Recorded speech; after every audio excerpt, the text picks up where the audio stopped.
Part 2, African proverb says, the child who is not embraced by the village will burn it down to feel the warmth.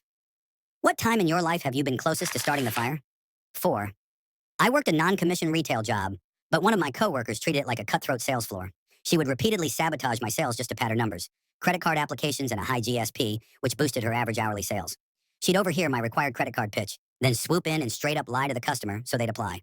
I'd be stuck trying to undo whatever she just told them while she hovered over my shoulder. She pulled plenty of other shady stunts too, and I reported her multiple times. So did other coworkers. Even customers complained. Then came the day I finally got lucky. An 18-year-old kid walked in and decided to buy the most expensive desktop we had on display, $2,500. She watched the entire sale. I just needed a manager's approval for a tiny discount, but my radio was dead.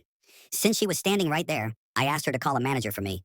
She ignored me, completely. So I went to find a manager myself. While I was gone, she printed out the paperwork and tried to take over the sale. When I came back, she literally yelled at me, right in front of the customer, demanding that I give her credit for the sale because she worked on it too. I ignored her. I didn't give her the sale. The customer was mortified. He reported it. So did I. My boss's response? Just ignore it when she does that. She's a middle child, so she acts like that. That was the moment I was done. I filed a formal HR complaint, not just against her, but against 5 managers for repeatedly refusing to address the issue. HR came down hard on all of them. Only one of those managers is still in a management role today. The rest were eventually demoted or laid off. 5. I was bullied constantly in 7th grade by 3 different kids and sometimes entire groups. The school showed almost no interest in helping. I was shoved, mocked, humiliated in front of other students, and no one did anything. Not once. Eventually, I took my mom's advice. Make a scene the next time it happens. And I did. That day, we were outside for PE, sitting in lines at the start of class. A boy in the line next to me started throwing pebbles at me. At first, I ignored it. Then he kept going. So I yelled at him to stop. People stared. And for once, I wanted them to. I wanted everyone to see what was happening.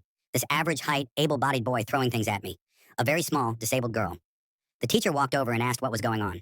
The kid shrugged and said they were just pebbles, that he wasn't hurting me.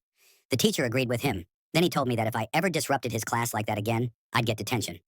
There's something about some teachers. The moment they're responsible for more than one child, they go completely blind to bullying. And when it's pointed out, they treat it like an isolated incident. Never a pattern, never something bigger. I was 11 years old. I was suicidal. I felt completely powerless. That teacher didn't just ignore it. He confirmed everything I already felt. Follow for more.